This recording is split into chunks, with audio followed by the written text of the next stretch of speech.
ये टॉपिक हमें ये बताएगा कि kinetic energy is convert into potential energy and potential energy is convert into kinetic energy, but total energy always remains constant.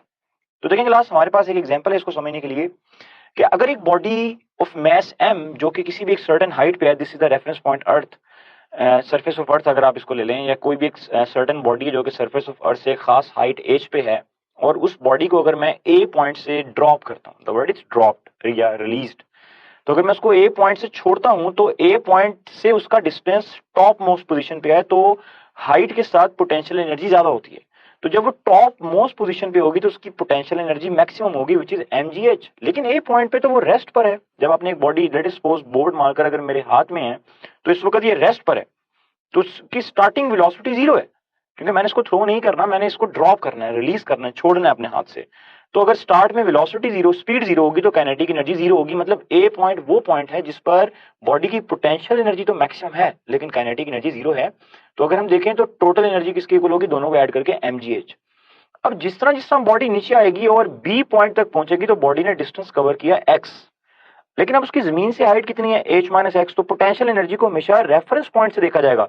तो अब उसकी हाइट कितनी है, h माइनस एक्स, तो पोटेंशियल एनर्जी किसके इक्वल होगी, mgh माइनस एक्स। और kinetic energy की अगर हम डेरिवेशन करें, बुक में डेरिवेशन प्रॉपर अगर उस डेरिवेशन को देखें तो kinetic energy is equal to mgx आएगी। तो यहाँ पर अगर आपको सिर्फ डिस्टेंस बता दी जाए कि बॉडी इतना नीचे आई है, तो हम उस डिस्टेंस की वैल्यू पुट करके और मैस अगर हमें गिवन हो तो हम यहाँ से काइनेटिक एनर्जी फाइंड कर सकते हैं। और अगर बॉडी बी से सी पॉइंट पर आ जाए, तो सी पॉइंट वो पॉइंट है जहां पर बॉडी की बिल्कुल रेफरेंस पॉइंट पे आ चुकी है, मींस रेफरेंस पॉइंट वो पॉइंट है जहां पे बॉडी की पोटेंशियल एनर्जी जीरो होगी। और इस वक्त अगर आप काइनेटिक एनर्जी की डेरिवेशन करें, that is equal to mgh, जो कि हमारी बुक में हो चुकी है। तो इसका मतलब ये हुआ कि ए पॉइंट पे जो पोटेंशियल एनर्जी की वैल्यू थी, सी पॉइंट पे अब वो काइनेटिक एनर्जी की वैल्यू है। लेकिन अगर हम इसको इसमें ऐड करूं, अगर मैं पोटेंशियल एनर्जी को काइनेटिक एनर्जी में ऐड करूं बी पॉइंट पे या सी पॉइंट पे या किसी भी पॉइंट पे, तो तीनों केसेस में आंसर mgh के इक्वल ही आएगा। इसका मतलब यह है कि total energy always remains constant, kinetic energy is convert into potential energy and potential energy is convert into kinetic energy. तो देखेंगे लास्ट, अगर आप इस फॉर्मूले को देखें तो पोटेंशियल एनर्जी यहां पर मैक्सिमम है और सी पॉइंट पर पोटेंशियल एनर्जी मिनिमम है। तो इसका मतलब यह है कि जब भी एक बॉडी को आप ड्रॉप करते हैं, if a body is dropped from a certain height, if a body is dropped from a certain height, so if a body is dropped from height h, तो बॉडी जिस तरह नीचे आ रही होगी उसकी पोटेंशियल एनर्जी कम हो रही होगी, तो हम लिखेंगे loss in potential energy, loss in gravitational potential energy is equal to gain in kinetic energy. क्योंकि जिस तरह बॉडी नीचे आ रही होगी उसकी स्पीड बढ़ रही होगी, और अगर स्पीड बढ़ रही होगी तो काइनेटिक एनर्जी भी बढ़ रही होगी, लेकिन हाइट कम हो रही होगी तो पोटेंशियल एनर्जी में लॉस आएगा। तो आइडियली जब हम बात करेंगे तो loss in potential energy 100% loss in potential energy is equal to 100% gain in kinetic energy. और इस फॉर्मूले को हम यूं भी लिख सकते हैं mgh1 माइनस h2, अगर h1 और h2 कोई भी दो हाइट्स हो हमारे पास, और गेन इन काइनेटिक एनर्जी या increase in kinetic energy is equal to 1/2 m v2 square minus v1 square. v1 वो पॉइंट है जहां स्टार्टिंग पॉइंट जहां से आपने बॉडी को ड्रॉप किया था, और v2 वो पॉइंट जहां पर बॉडी ने जाके हिट किया है, या ये पॉइंट कहीं दरमियान में भी हो सकता है। सो आइडियली जब हम बात करेंगे तो 100% loss in potential energy is equal to 100% gain in kinetic energy, जो कि इसका ये वाला फॉर्मूला है, विच इज वेरी इंपॉर्टेंट। लेकिन क्लास अगर हम नॉन आइडियली बात करें, मैं आपको ये कहता हूं कि जब बॉडी टॉप मोस्ट पोजीशन पे थी तो उसकी पोटेंशियल एनर्जी 10 जूल थी, लेकिन जब उसने सी पॉइंट पे आके हिट हुई तो उसकी काइनेटिक एनर्जी 9.8 जूल है। तो आप बोलेंगे सर आपने अभी बोला कि पोटेंशियल एनर्जी सारी की सारी काइनेटिक एनर्जी में कन्वर्ट हो जाएगी, तो इधर भी 10 आना चाहिए था, इधर 9.8 जूल काइनेटिक एनर्जी क्यों आ रही है, 0.2 जूल कहां गई? तो देखें क्लास, एयर फ्रिक्शन, एयर जब एक बॉडी ऊपर से नीचे आ रही होगी तो एयर की बॉडी की डिस्प्लेसमेंट डाउनवर्ड है, the displacement of the body is downward, but the air friction, force of friction is upward। तो force of friction displacement के एंटी पैरेलल है। तो अगर force of friction displacement के एंटी पैरेलल होगी तो कुछ वर्क फ्रिक्शन के अगेंस्ट भी कंज्यूम होगा।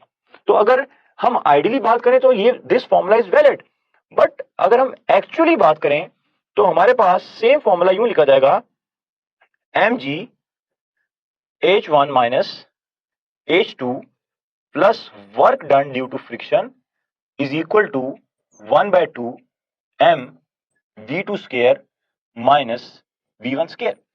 अब जो work done due to friction है, जैसे कि मैं आपको यहां पर बता के हटा हूं, जो वर्क का सिंपल फॉर्मूला होता है एफ डी कॉस थीटा, लेकिन ये वर्क डन अगेंस्ट फ्रिक्शन है, तो डिस्प्लेसमेंट नीचे की तरफ है और फोर्स ऑफ फ्रिक्शन अपवर्ड है। तो अगर मैं तो यहां पर कॉस 180 आएगा, क्योंकि डिस्प्लेसमेंट और force of friction anti parallel है। तो सेम यही फॉर्मूला हमारे पास लिखा जाएगा M G H one minus H two plus minus force of friction multiply by height और displacement. You can use h or displacement d, which is equal to 1/2 m v2 square minus v1 square। पर अगर इसी फॉर्मूले को देखें तो ये minus उधर जाके प्लस हो जाएगा, तो हम जो फाइनल फॉर्मूला लिखेंगे वो ये लिखेंगे loss in potential energy is equal to gain in kinetic energy plus work done against friction. So अगर एक्चुअली बात करें तो फ्रिक्शन की फोर्स को आप कभी भी निगलेक्ट नहीं कर सकते, लेकिन अगर आप आइडियली बात करें तो आप फोर्स ऑफ फ्रिक्शन को निगलेक्ट करके ये वाला फॉर्मूला यूज कर सकते हैं। तो क्लास ये तो वो फॉर्मूले थे जो मैंने आपको बताए तब यूज होंगे जब एक बॉडी को आप अपवर्ड किसी भी सर्टेन हाइट से ड्रॉप करें। तो loss in potential energy is equal to gain in kinetic energy. But class what if अगर एक बॉडी को मैं नीचे से ऊपर की तरफ फेंकूं, तो अगर एक बॉडी को मैं नीचे से ऊपर की तरफ फेंकूं, अगर बॉडी सी से ए की तरफ जा रही हो, तो उस कंडीशन में पोटेंशियल एनर्जी में गेन होगा और काइनेटिक एनर्जी में लॉस हो रहा होगा, और टॉप मोस्ट पोजीशन पे काइनेटिक एनर्जी जीरो हो जाएगी। So if the motion if a body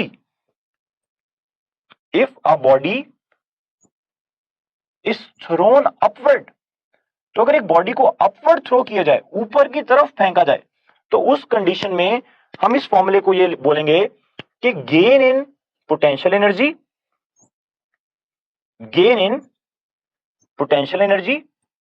is equal to loss in kinetic energy.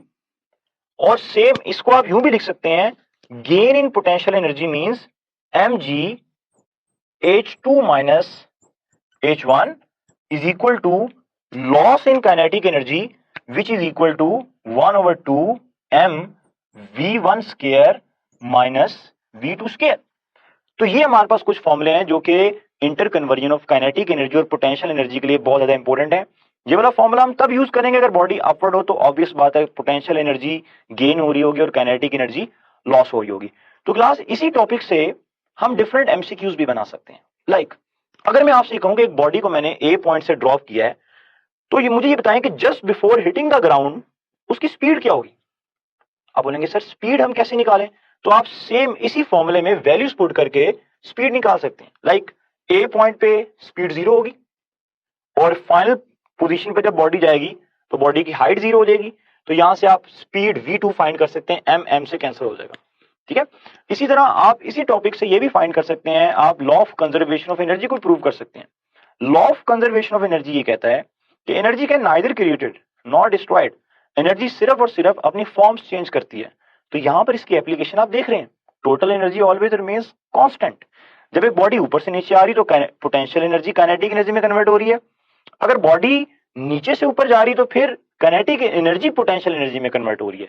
तो इसी तरह हमारी बुक में कुछ शॉर्ट क्वेश्चंस भी हैं इस बारे में कि अगर if a girl drop a cup from a certain height, तो जब वो एक कप को एक सर्टेन हाइट से ड्रॉप करेगी तो एक हाइट पे उसकी ग्रेविटेशनल पोटेंशियल एनर्जी है, जैसे वो फेंकेंगी just before hitting the ground all the potential energy is convert into kinetic energy, and after hitting the ground kinetic energy further convert into sound energy and ultimately into heat energy। तो law of conservation of energy भी आप इसी topic से prove कर सकते हैं कि energy जो है total energy always remains constant.